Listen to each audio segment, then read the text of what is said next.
4,730톤 우키시마호, 이 4,730톤의 우키시마호는 일본 해군의 특무함대로 아오모리현 시모기타 반도에 있는 오미나토 항구를 떠나서 고국인 조선으로 돌아가기 위해 모인 조선인 약 4,000명을 태우고 부산 항으로 향하던 배였습니다. 여기 말하는 4,000명 하는 것은 일본 정부의 공식 발표 내용입니다. 네. 일단 4,000명을 하겠습니다. 이들 조선인들은 시모키타에서 오미나토 해군 시설부의 군속으로, 또 징용공으로, 또 오마철도 공사장의 통호군으로, 혹은 사루가모리 탄광의 광부로, 일본 통운 주식회사의 노무자로 일본에 끌려가 가혹한 노동에 시달렸던 사람들이었습니다. 그러면 왜 시모키타에 이렇게 많은 조선인들이 있었던가? 1945년 1월 패전의 기운을 감지한 일본은 본토 결전 체제를 지령했습니다. 즉 미군이 일본에 상륙할지도 모르니 그때를 대비하라는 이야기였죠. 당시 일본의 4대 군항 중 하나라고 불리던 오미나토 항구에는 5만에서 6만 명 정도의 해군 병력이 있었는데, 이 대규모 병력이 외부에서 보급을 받지 않고 적어도 3개월 동안은 적의 공격에 버틸 수 있을 만한 무기, 탄약, 식량, 의약품 등을 비축한다는 작전이 시작되었습니다. 또한 미국의 전함이 북태평양에서 동해로 진격하려면 홋카이도와 시모키타 반도 사이에 있는 스가루 해협을 통과해야 했기 때문에 일본으로서는 이 해협의 제공권 확보와 일본 북방 지역의 방위를 담당한 하코다테 해군기지의 군수물자를 공급하려면 시모키타 반도의 군사 요새화는 필연적이었다, 이렇게 볼 수 있겠죠. 그리해서 일본 각지에서 오미나토의 각종 군수물자가 속속 운반되었는데, 문제는 뭐냐, 미군의 공습이 있을지도 모르는데 이 공습이 있을 때는 공급 물자에 상당한 피해가 예상되니까 벌채, 터널 공사, 철도 부설, 부두 건설, 비행장 건설을 해야 할 필요성이 제기된 것입니다. 그러자면 상당한 노동력이 필요하겠죠. 그런데 시모기타는 척박한 환경으로 일본인이 정근이나 발령을 꺼려하는 동네였고, 더군다나 당시 전쟁 막바지였기 때문에 일본의 젊은이들은 대부분 전쟁터로 나간 상태였습니다. 그래서 이곳에 조선인들이 많이 끌려올 수밖에 없었다라고 하는 것이죠. 일본은 패전이 결정되고 일본 열도에 있던 조선인들을 9월부터 본국으로 송환시킨다는 계획을 세우고 있었습니다. 그런데 시모기타에서만 갑작스럽게 일본이 항복하고 3일이 지난 1945년 8월 18일에 조선인 긴급 소개 명령이 떨어진 겁니다. 조선인들이 폭동을 일으킬 우려가 있었기 때문에 긴급 소개 명령을 내렸다고 하는 이야기가 있어요. 그러니까 당시에 소련군이 내려온다.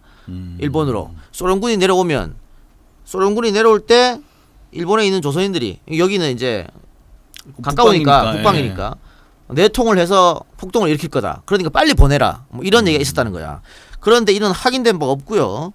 오히려 우키시마호 업무 책임자였던 나카타 시게모토 해군 대자는 이런 이야기를 했습니다. 이것도 일본 NHK하고 인터뷰인데요. 한국 사람들이 폭동을 일으키려 한다는 말이 있었다고 하는데요. 그건 모르문이다. 나는 모르문입니다.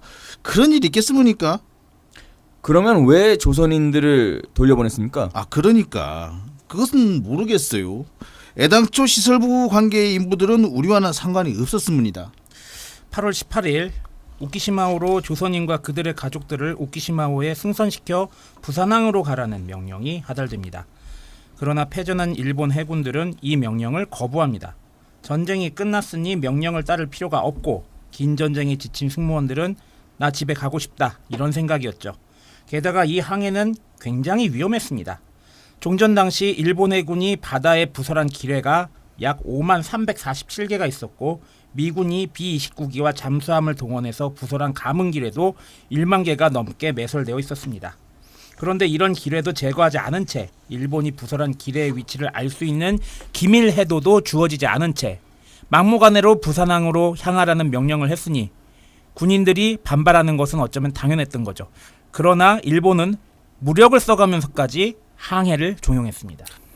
고국으로 돌아가려는 조선인의 숫자가 워낙 많았기 때문에 이들이 우키시마호에 다 타기까지는 3일 정도가 걸렸습니다.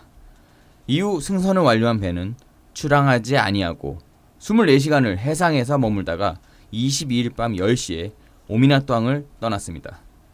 무츠만을 빠져나온 배는 부산항을 향하는 직항로를 택하지 아니하고 일본 본토를 따라서 남하를 하다가 마이주루만으로 들어갑니다.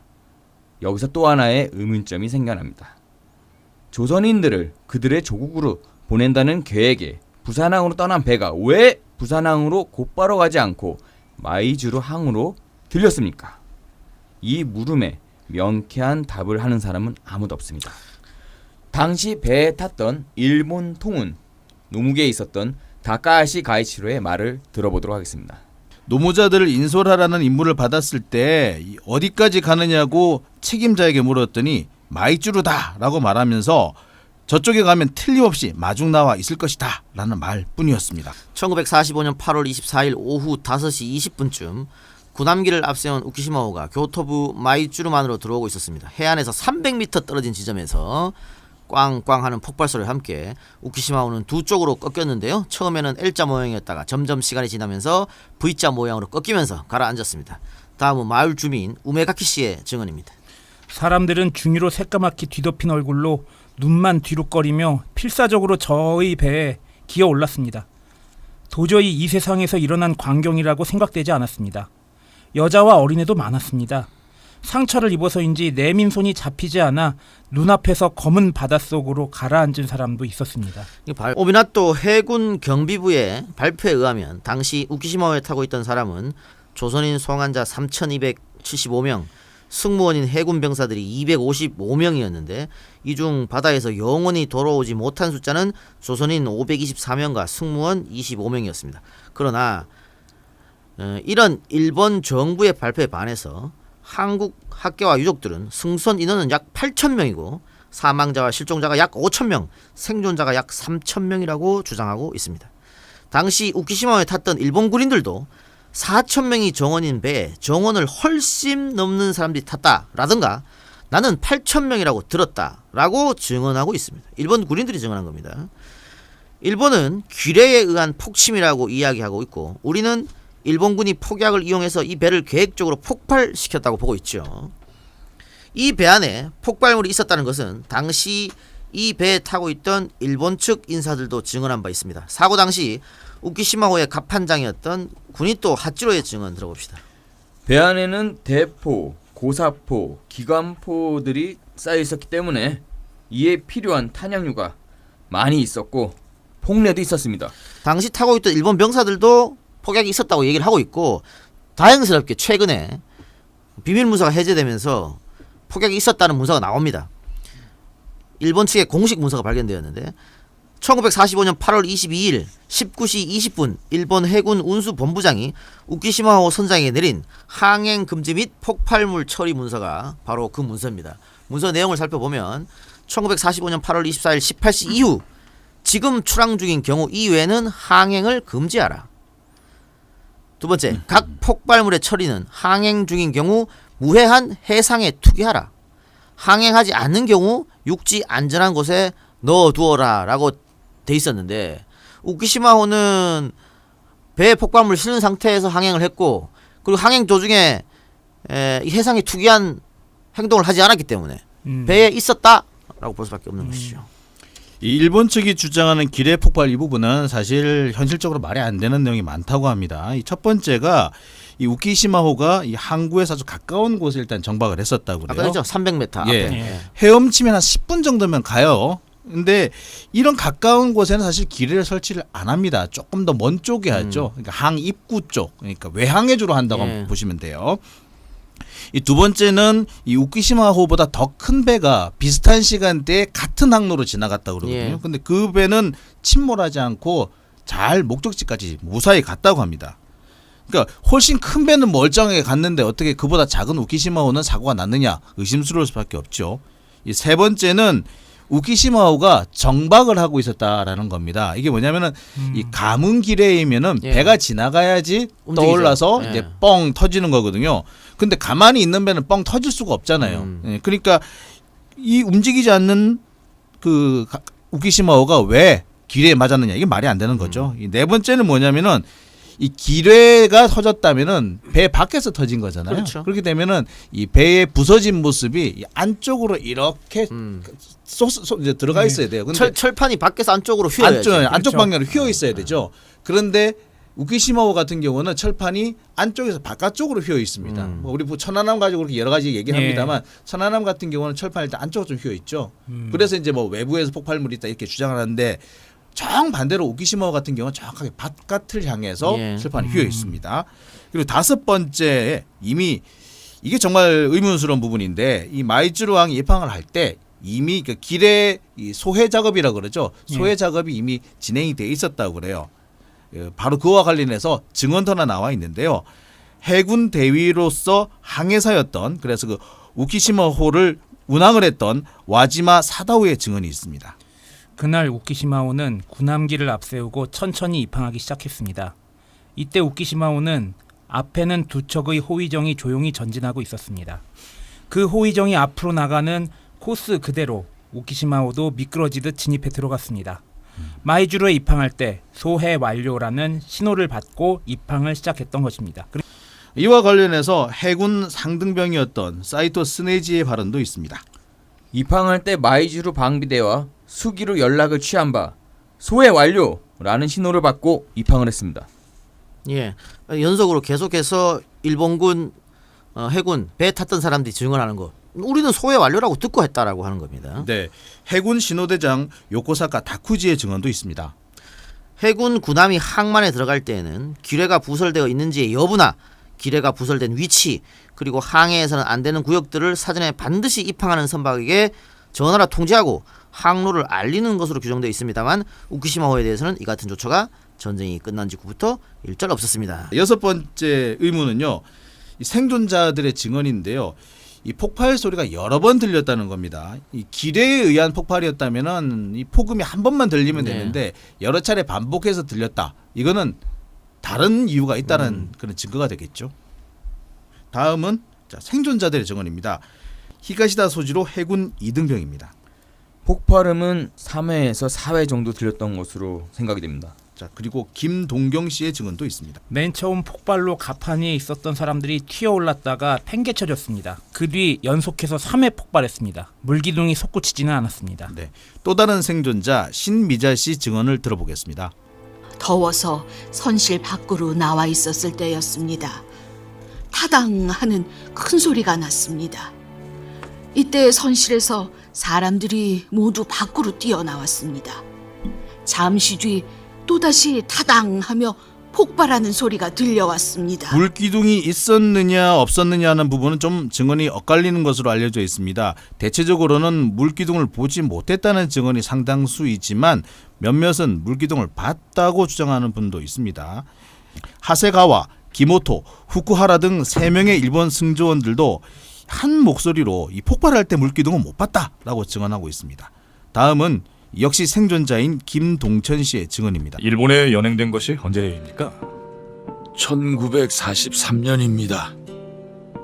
그러면 1943년 김 선생은 당시 몇 세였죠?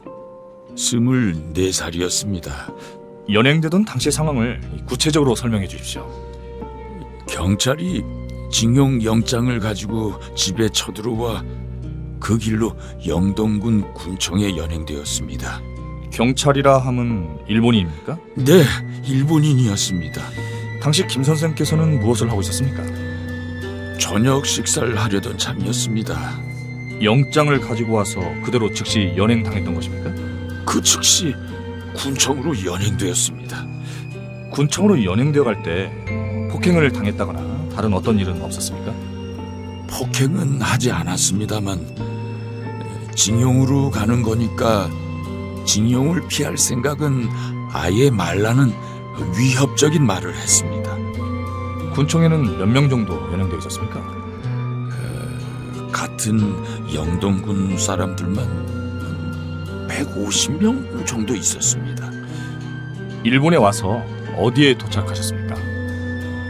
고마키라는 역입니다. 도착하여 기차에서 내리니까 화물 자동차가 대기하고 있었고 곧바로 미사와의 공원 숙소로 옮겨졌습니다. 미사와에서는 활주로 옆에 비행기 경납구를 만드는 작업을 하였는데 먹을 거라고는 보리밥 한 공기뿐이었습니다. 언제나 굶주림을 면치 못했고 일하라 일해라고 소리치며 후려 갈기면 그대로 얻어맞으며 일했습니다. 김 선생도 일본인 군속의 감독한테 폭행을 당했나요? 세차게 두들겨 맞았습니다. 구타를 당하지 않은 사람은 단 한 사람도 없습니다. 얻어맞아 고막이 터진 사람도 있었어요. 전쟁이 끝난 뒤 어떻게 해서 한국으로 돌아가셨습니까?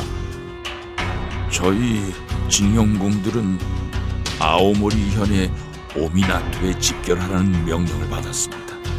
오미나토까지는 어떻게 갔습니까? 기차로 갔습니다. 그러면 오미나토 시내에서는 묵지 않으셨겠네요?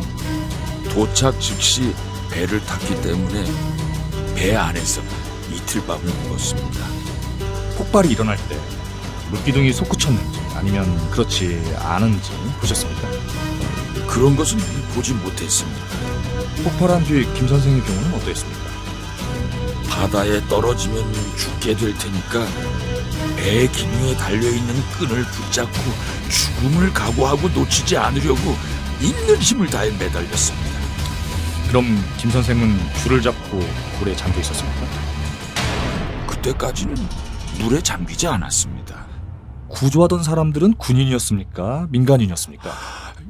민간인이었습니다. 일본 재판부는 생존자들이 주장하는 이 폭침설의 증언을 신빙성이 없다고 받아주지 않았습니다.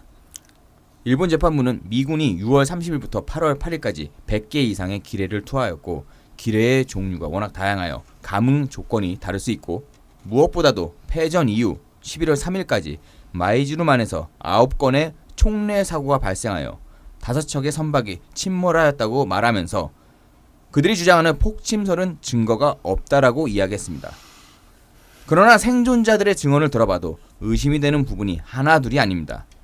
이재석 씨는 우키시마호가 오미나토 항을 떠나서 항해를 할 때 당시 승무원이었던 군인들이 어린 아이들에게 과자를 나눠주면서 오늘을 무사히 넘기면 부산에도 무사히 갈 수 있을 텐데 라고 하는 말을 들었다고 했습니다. 그리고 이재석 씨는 바다에 빠진 사람들이 배에 달린 로프를 잡으려고 필사적이었는데 이때 일본 해군은 구해주기는커녕 그 로프를 잘랐다고 증언을 했습니다. 그러면서 이 모든 것은 의도적으로 자행된 것이지 우연히 일어난 일이 아니라고 생각한다고 자신의 견해를 밝혔습니다. 다음은 김동현 씨의 증언입니다. 승선 명령을 내리기 전부터 일이 벌어지기 시작했다는 것을 장종식 씨한테서 들었습니다. 그때 당시 미남이라는 한국인 헌병이 있었는데 재간이 뛰어났고 외모도 일본 사람과 비슷하게 생겼었지요. 이 미나미 헌병한테 우키시마오 함장이 우키시마오는 오미나토를 출발하여 부산에 가지 않고 라고 말한 거예요. 하여튼 미나미가 그 말을 직접 들은 거죠. 우키시마호가 항해를 할 때 무슨 수상한 일은 없었냐라는 질문에 김동현 씨와 다른 생존자들이 이구동성으로 대답한 말입니다. 우키시마오가 오미나토를 떠나 항해할 때 해군들이 자신들의 옷과 소지품을 모두 바다에 버리는 것을 보고 내가 왜 물건을 바다에 버리느냐라고 물으니까 해군이 대답하기를 당신들은 좋겠다. 돌아가면 광복될 것이고 우리는 부산에 가면 포로가 돼 돌아오지 못한다. 그러니까 우리가 이런 게 필요 있겠느냐 하면서 시계만 받아요.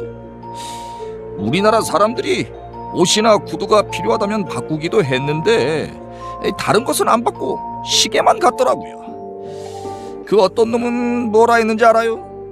이 배는 부산에 안 갈 것이다. 이런 얘기까지도 했는데 뭐. 다음은 장영도 씨의 증언입니다.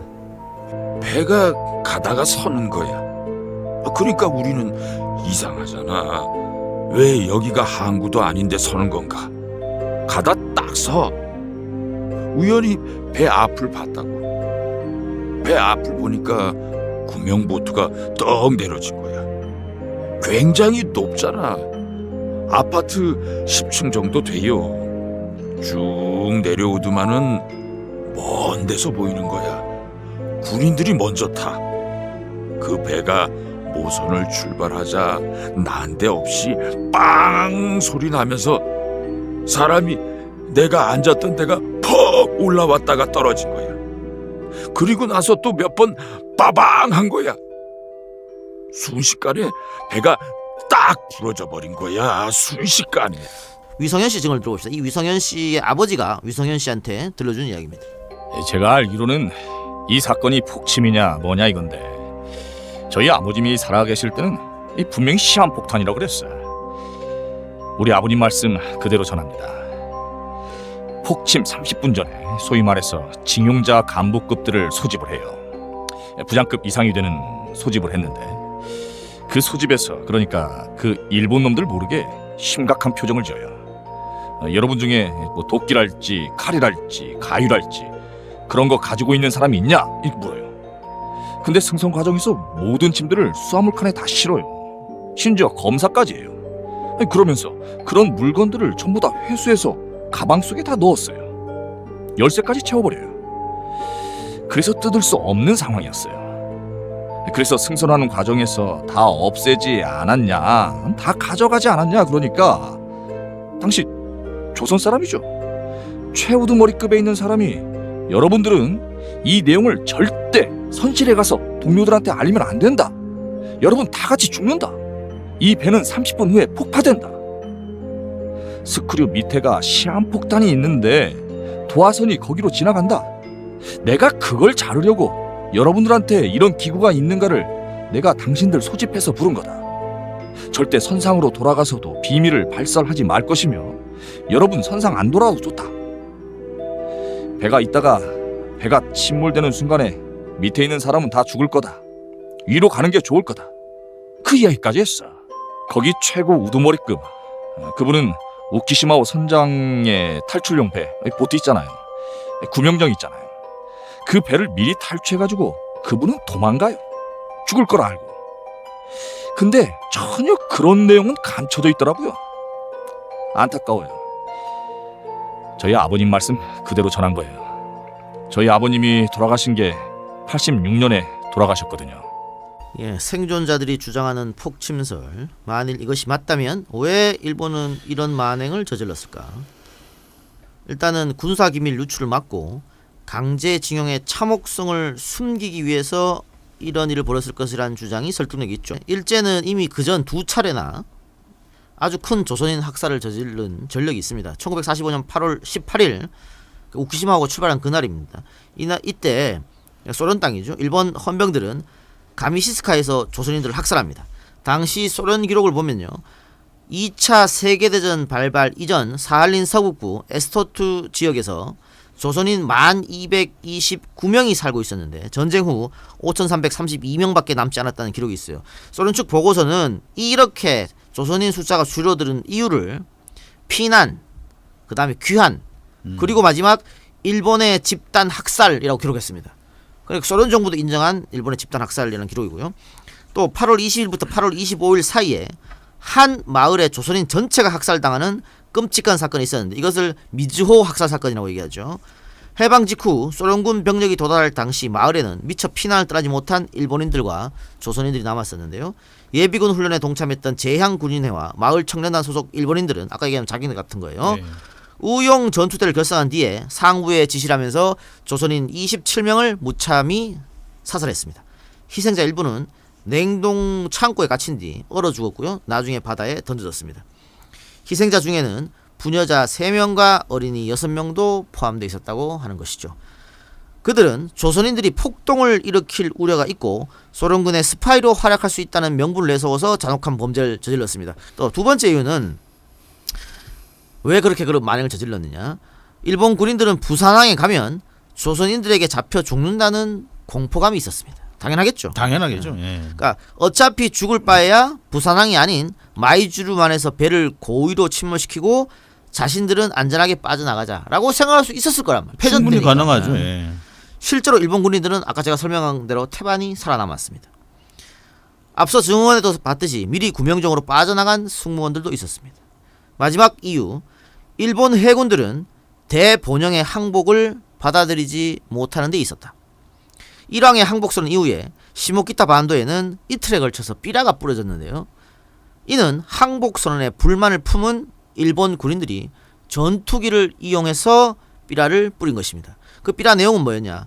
전쟁은 이제부터 시작이다 라는 거였어요. 그러니까 그들은 패배를 인정하지 않았고 그 분풀이를 조선인에게 했을 수도 있다라고 하는 것이죠. 1954년 10월 우키시마호는 2,500만 엔에 낙찰되어 이노 중공업 주식회사에 의하여 인양되었습니다. 침몰한 지 8년 만이었죠. 당시 오사카 국제신문의 기사를 살펴봅시다. 우키시마호의 침몰 원인에 대해서는 갖가지 추측이 있지만 결국 조작에 따른 것과 총뢰에 따른 조난일 것이라는 두 가지 설로 좁혀지는데 어느 쪽이 사실인지는 아직도 판정되지 않은 것 같다. 이 사건은 종전 직후라서 혼란이 한창일 때 벌어진 일이기도 하며 더구나 시일이 상당히 경과했으므로 결정적인 증거를 찾아내기에는 대단히 어려운 형편에 놓인 것으로 보인다. 그러나 다음과 같은 여러 가지 의혹을 남기고 있다. 총뢰로 인한 침몰이라면 선체의 바깥쪽에서 안쪽으로 구멍이 뚫려야 하는데 인양한 배의 바닥 구멍은 바깥 방향으로 뚫려 있다.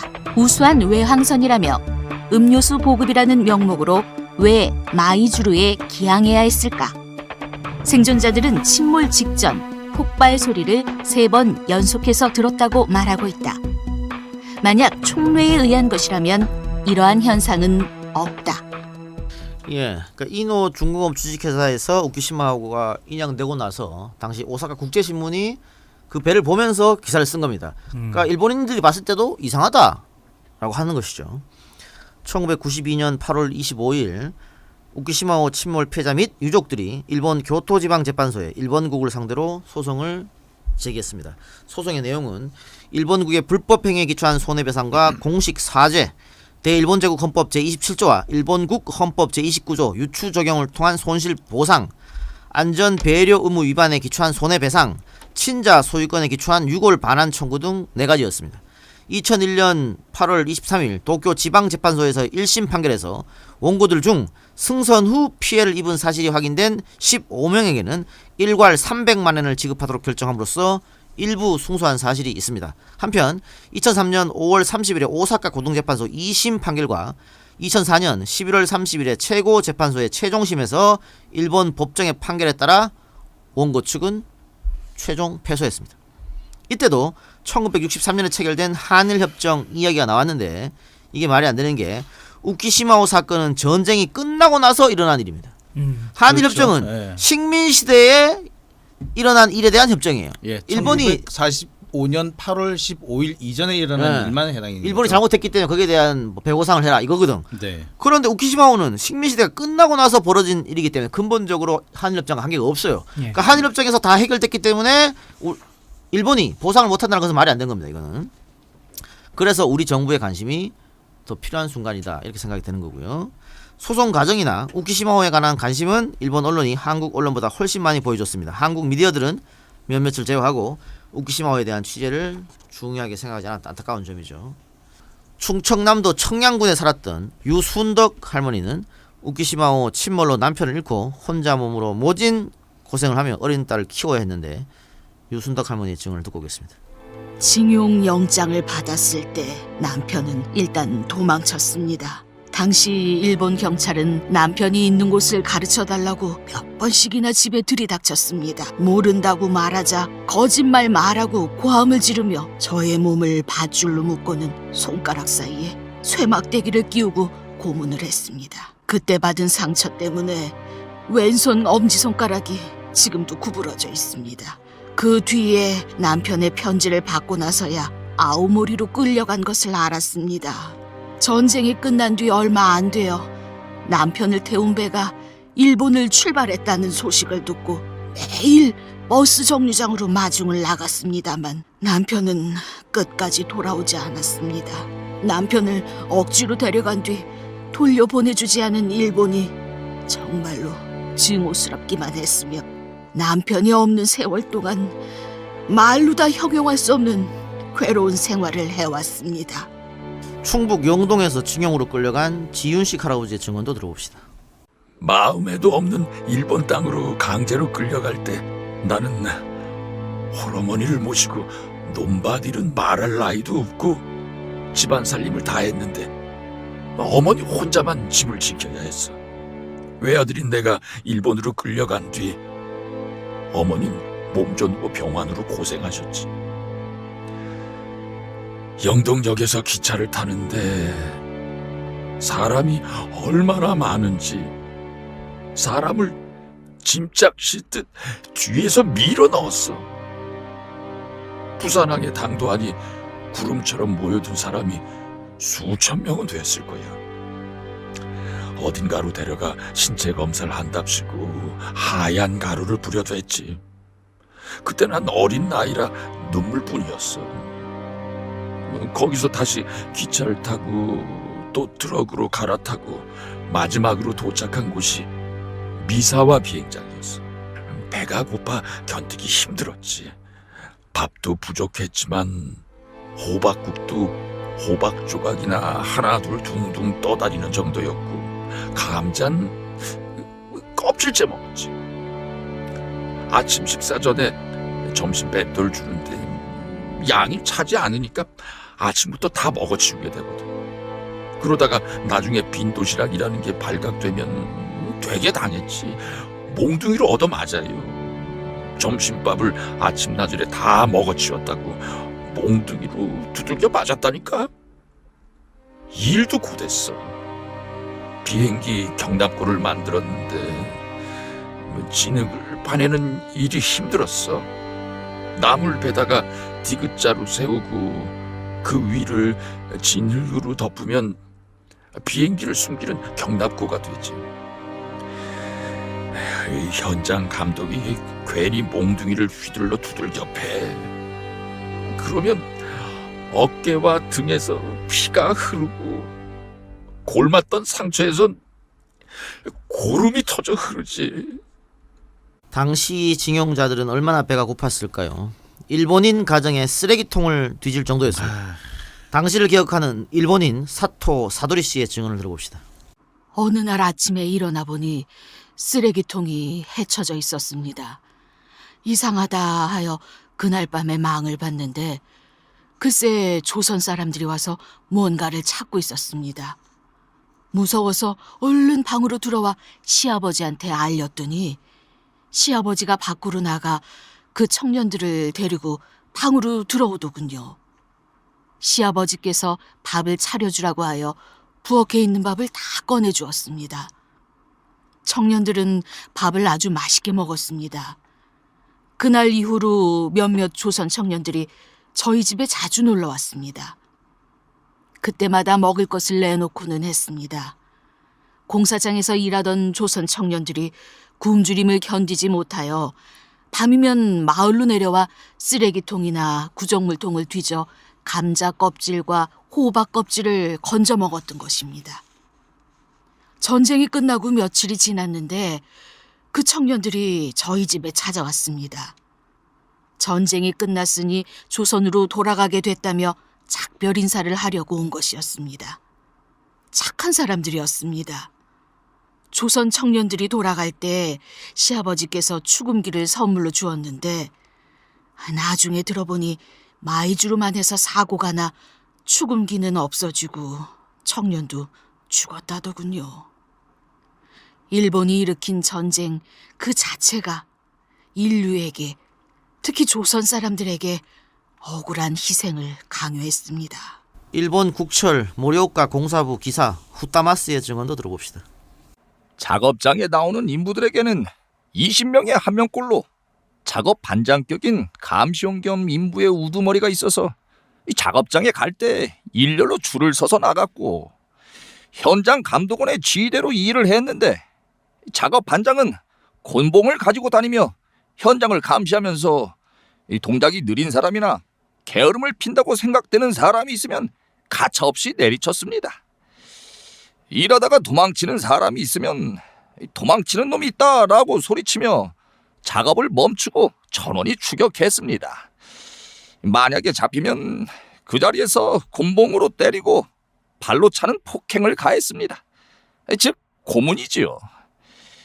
이 같은 고문으로 죽은 사람도 있는 것 같았습니다. 그런데 이상한 것은 이 경찰이 개입해 범죄 수사를 했다는 말은 들리지 않았습니다. 이 도망친 사람이 이 산속에서 쓰러져 죽기도 했는데 이 시체가 떠있는 계곡물을 이 며칠 동안이나 먹었다는 사실이 밝혀지자 모두들 기분이 좋을 리 없어 한동안 소동이 일어난 적도 있었습니다. 일본인 관계자의 증언이었고요. 자, 우키시마호는 이렇게 해서 아직 진실이 아무것도 밝혀지지 않은 채 남아 있습니다. 현재 한국과 일본 양국에 사건 희생자들을 추모하는 조형물이 설립되어 있는데요. 한국에서는 부산 중앙동 수미루 공원에 희생자 유령비가 있고요. 일본에서는 우키시마호가 침몰한 해안 근처의 섬에 순난의 비가 있습니다. 늦게나마 유령비가 세워졌다는 것은 다행스러운 일이고. 근데 이 순난이라는 말이 국가나 사회가 위기나 난리에 처해 있을 때 의로히 목숨을 바친 것을 추모한다는 뜻이 있거든요. 이 순이라는 말이 뭐 순장할 때 그 순자 따라 죽는다, 목숨을 바치다라는 뜻인데 이거는 목숨을 바친 게 아니라 죽임을 당한 게 아니냐. 이렇게 우키시마호에 다뤄봤는데 장영진 기자가 광고 전에 이야기하는 대로 우리의 더 많은 관심이 필요하고 8월 24일이잖아요. 24일인데 이제 며칠 안 남았고 지금 일본이 저렇게 경제 도발을 하고 있는 상황이기 때문에 8월 24일에 우리가 좀 크게 한번 이 문제를 가지고 일본 측에 얘기해보는 것도 방법이지 않나 이런 생각도 듭니다. 네, 세 분 한 마디씩 듣고 마칩시다. 세장. 이 원혼들이 돌아오지 못하고 있습니다. 바닷속에서 이분들의 이름을 불러주고 그 다음에 그분들의 원혼을 위로하는 위령제는 다른 게 아닌 것 같습니다.